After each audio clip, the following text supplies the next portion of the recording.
Hello everyone! Welcome to the behind the scenes of the first illustration of the year of Kirby. Since I plan to make Kirby based illustrations I've never done before, starting with the modern games, I felt it would be best to start with Triple Deluxe instead of Planet Robobot. I mean, many diehard fans would agree with me that Planet Robobot is far superior than Triple Deluxe in every way in terms of the 3DS titles, but why did I do Triple Deluxe over Planet Robobot? Well, firstly, I didn't want to make anything related to Planet Robobot that involves, like, heavy spoilers, because, like, the best characters that I would want to be able to draw is in deep spoiler territory.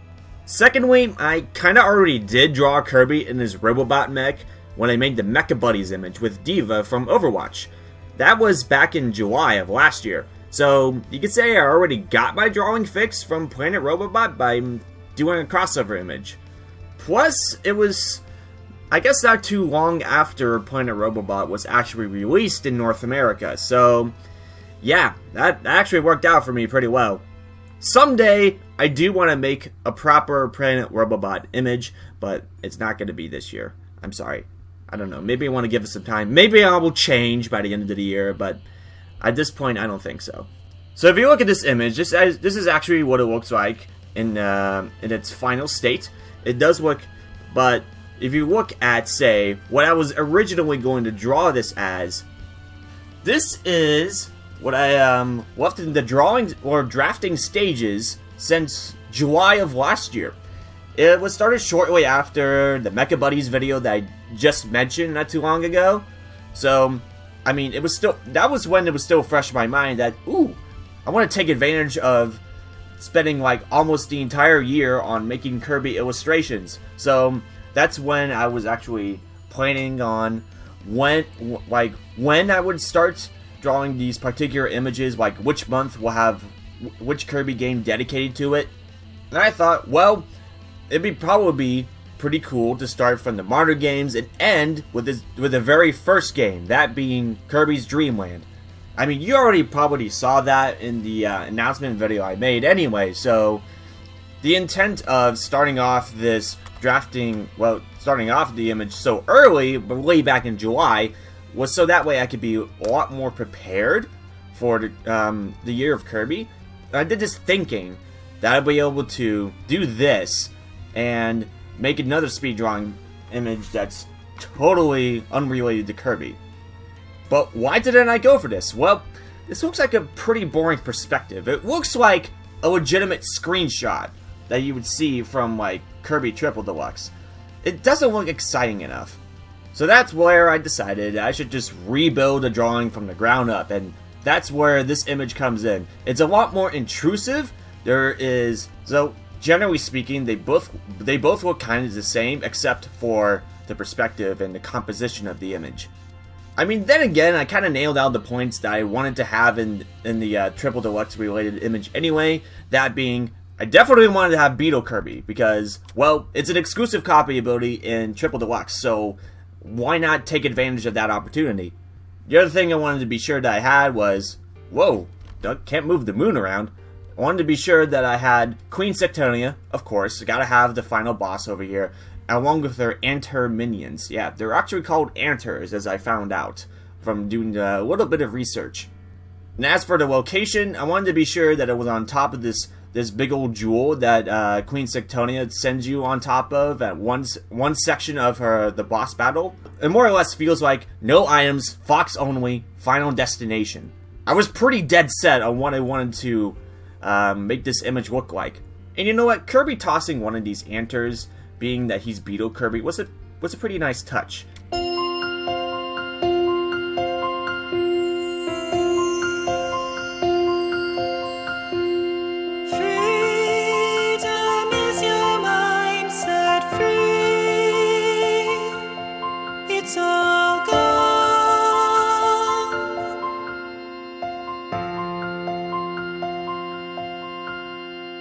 Okay, so you've already seen what this image looks like in all of its glory and stuff, right? So, let's see what it looks like when I enable only the tracing layers. Now we take a quick look at Sectonia's draft layers here. Actually, Using Nezumi, once again, this drawing utility that I keep with me on a second monitor, it helped me out with, along with the tool known as radial lines, that being this thing. I could just draw in straight lines and stuff like that, pretty much in any direction.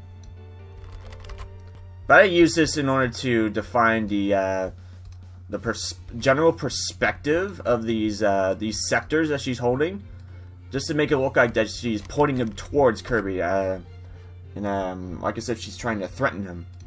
So that way, when it came to actually drawing the actual line art and stuff, defining the foreshortening actually really helped me out there. The antlers and the drafting layers look very different from the final designs. That's because I was not doing my homework on researching the character designs over here. So I don't think it was until I was actually drawing the line art, doing the final line art pass for the antlers, that I thought, oh, maybe I should look at an image of the antlers, see what they actually look like. And boy, was I wrong from the freaking drafting stages. Geez. Okay, so this is what everything looks like in the flat colors and line art stages. My intent with Kirby's position was to be as close to the camera as possible. So he is drawn with actually a 20 point. Yeah. Let's see. Let me get onto his layer. He's actually drawn with a 20 point pencil. 20 pixel wide, I think. Pencil. And then the antlers are done with a 15 pixel wide pencil. Same thing for Queen Sectonia and her scepters. I did that with a 15 pixel wide pencil as well. Admittedly, when I look at this, or maybe at the final image that I've put together, it looks as though the perspective is a little lopsided, because Kirby over here is huge, and the antlers look kind of smaller compared to him. I probably should have put some more distance between the two in order to define that perspective a little more. And I think I meant to balance that out a bit by having a group of antlers in the foreground. But you probably saw this, and I might as well remove the shading. You definitely saw this when I was drawing it together in the actual speed drawing video. But I ultimately removed them because I felt it would make an already cluttered image even more cluttered. So it's a good thing they're on their own layer, because otherwise, if this layer was combined with the layer with all of these antlers, then oh man, there's no way around it, man. So the colors that I sampled here were mostly from screenshot images, including Sectonia here and all of the antlers. And Kirby, well, I think I mostly pulled colors from the official art, and I know I already sampled colors like that from the Mecha Buddies video that I did, so I just went off of those colors and applied it to Kirby over here. Oh, and speaking of Kirby, surprise! He has his own layer for the eyes, and I figured out a way to turn this into a smart image. So what that means for smart images, and generally speaking, whenever you import an image, say a screenshot or a photograph into Photoshop, and when you transform it, it shows this this X-like image on top of it. That means you can resize and distort the same image in all sorts of shapes and sizes, and without the drawback of dealing with an image that is already rasterized. So it's more or less treated like a vector image until you rasterize it. So when it is rasterized, it's going to be like say Kirby's body here. It's all jagged and pixelated, and if I transform it, say let's widen him a bit, and I have my transformation settings to nearest neighbor, that means there won't be any sorts of anti-aliasing applied when I transform images like, say, Kirby. And you can see it still looks just as jagged as he did before. So there's no smoothing or anti-aliasing, as I mentioned before, applied to the transformation whenever it is set in stone. So yeah, that's kind of the difference between pseudo-vector images and raster images. Oh, and Sectonia's wings. Oh man, those were a pain to draw. But at least I figured out a way to only draw at least one of them. So if we hide her body and her scepters, as you can see, each wing actually looks exactly the same. So I started with this top left wing. I had to study very carefully at the wings on this screenshot image and this piece of fan art over here. I had to study it very carefully in order to get this right. I actually used a 25 pixel wide brush or pencil in order to like draw these wings out.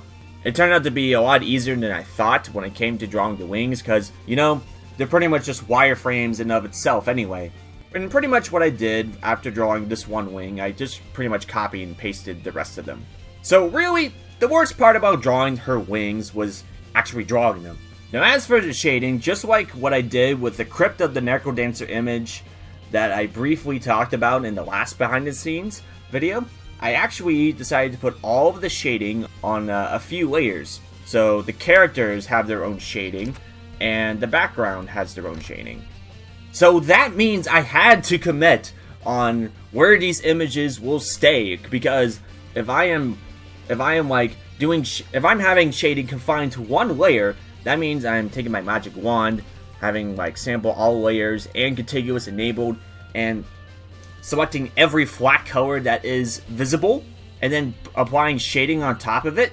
That means I actually have to be absolutely sure where all of these layers are going to sit, and I didn't think too hard about it, apparently.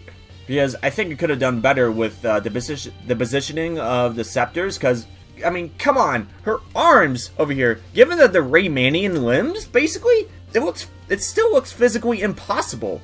And, oh my gosh, this looks weird. What is going on over here? Oh snap, I just realized I made a mistake on here. Oh no. Well, that's okay. I can actually fix this up right now, and you guys probably wouldn't even see it in the actual speed drawing video. So it's a good thing that I actually take a look at these mistakes after taking second looks at the image. I mean, I revised this image so many times already. It's to the point where I don't want to spend all my time on perfecting this one image. So let's see, how would I go about with this? So this is at 75% opacity. I need to bump it up to 100 for now.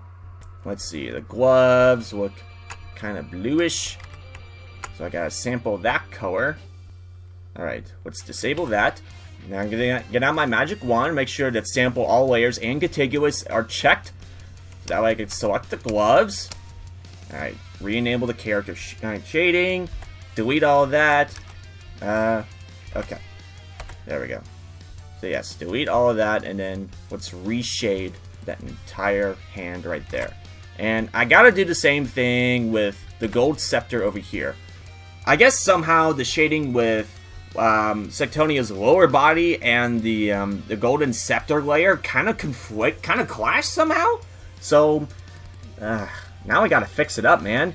Okay, real talk. I finished up this image on like all in one night, and then I was just perfecting it like pretty much any time after the image was first saved out and everything. There's quite a few things that I am going to talk about that I added very late in the image's development. Okay, once I got that character shading down, I can actually turn back the opacity to 75%, and voila, it is back to normal. Oh, before I forget, when the way that I managed to actually get color shading on was that firstly, everything was all in black shading. So I actually have a black shading layer enabled too. So firstly, I had to make sure that everything was done with black shading first. So this is what it looks like. No, actually, in the case of this image, the black shading layer was enabled to like 30% opacity to compensate with the color shading. But let's see what it looks like with 75%. There we go. It looks something like this when I have only black shading enabled. So for the sake of demonstration, I'm going to mess with this image a little bit. So if I want to actually color the shading, I'll have to go. There's a shortcut key known as Control L. It enables the levels window, or opens it up. What I do is I go to something like the green channel, and oh no, wait, that's the wrong way. I have to take this black arrow and move it all the way to the left side or right side, and now everything looks like a neon green. And then this is where I do just like what I did with fixing Sectonia's hand shading. I enable. I make sure to select the. I make sure to select the layer without the shading. Without the shading layer being enabled temporarily. So really, like, just like kind of like what I just did. I just like selected like a flat color area. So let's say if I were to recolor the golden scepter that Sectonia has over here. So I make sure the shading is disabled. I might as well do the same for the black shading. So make sure the shading layers are disabled. Again, with the magic wand, have contiguous and sample all layers enabled. Okay, I got all the colors of the scepter enabled. So if I were to recolor this, make sure I have character shading enabled. Hit Control U to open the hue and saturation window. And then from there, I could, let's see. I can turn it blue. I can turn it green. I can turn it to whatever color best complements the scepter. Now, as for special effects, there's quite a few of them. Actually, at one point, with this red anter, that being the fire anters, fire ants. At one point, this anter had a flamethrower, and I actually was really proud of actually making this flamethrower. But as I found out after replaying the boss battle against Queen Sectonia, the red anters actually do not spew flamethrowers. Instead, they cast fireballs. So, really, I think for making the fireball, I just used the brush at varying sizes.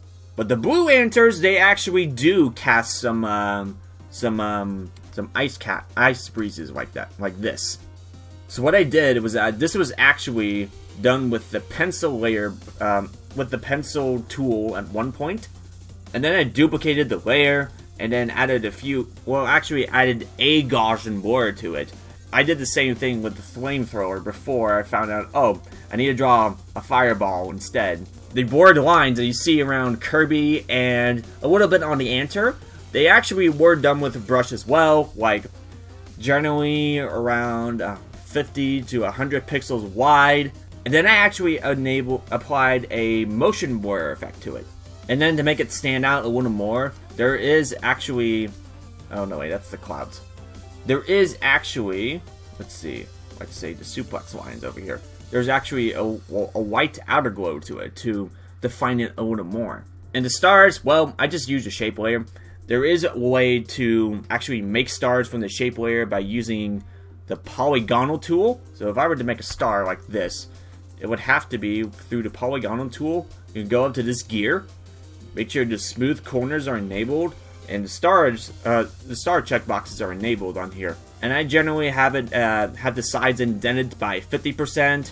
So that's where the stars actually look like the stars you would see in the Kirby series. Like, you know, with the warp stars and stuff. Now as for the background here, if you take a look at the jewel platform, like this big old thing that everybody's standing on top of, I actually managed to give its jagged appearance by using what's known as the polygonal lasso tool.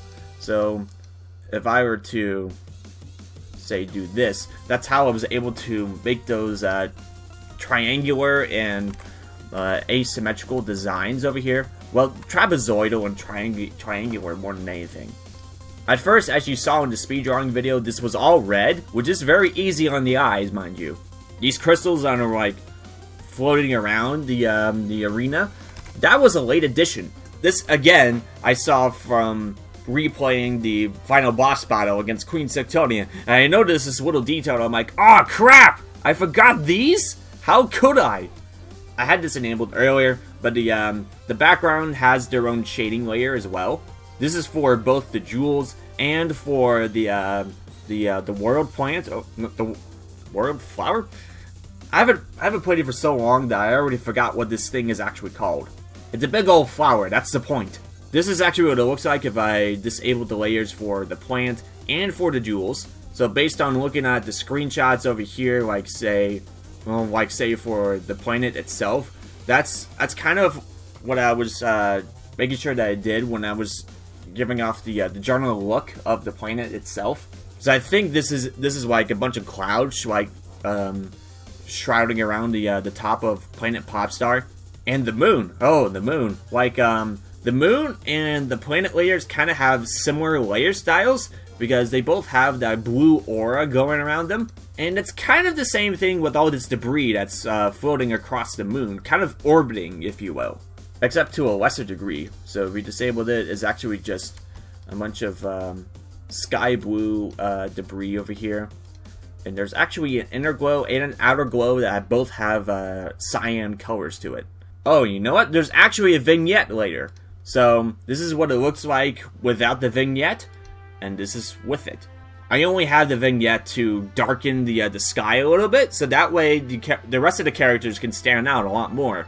Alright, I'm gonna close this image and not save it because I've talked about pretty much everything there is to talk about with this image itself, but there is one more thing that I wanted to show you guys. Say hello to 02. So, because of my choice of music, that being a rock cover of Queen Sectonia's boss theme, was actually made by a one-man band known as Jonny Atma. So when the rock cover was first posted onto YouTube and he enabled it for like a free download and everything, he somehow managed to sneak in a portion of 02's theme in the middle of Queen Sectonia's theme, which is so bizarre. And you could tell in the video, he actually switches the gameplay footage from Kirby Triple Deluxe to Kirby Crystal Shards, which is so weird. So I thought it'd be funny to kind of do the same thing, except I would draw a totally different image, that being 02 himself with this eerie looking background and everything, and then throw in a little Sinistar joke on top of that. By the way, if you have no idea who Sinistar is, then let me tell you, you have some research to do in classic arcade games. Go ahead, do it. Beware, he lives. Really, drawing 02 was actually pretty easy. So he has his own shading layer, and I actually drew him with a line of symmetry, so that way, of course, he would look symmetrical on both sides. So since Jonny Atma actually has a good handful of like rock covers that he did based on the Kirby games, I'm definitely going to be using more of those in future Kirby game, or future videos for the year of Kirby. By the way, Jonny, if you are watching this, keep up the good work, man. You make some amazing stuff. Not just on the Kirby videos, but also on pretty much every other video that you've made. I mean, a one-man band effort is extremely difficult, but you make it work, man. That's amazing. Anyway, if you wanted to see 02 in all of his glory, he is actually already posted on DeviantArt and my Tumblr accounts. So, yeah, just go to any one of those and get a kick out of that.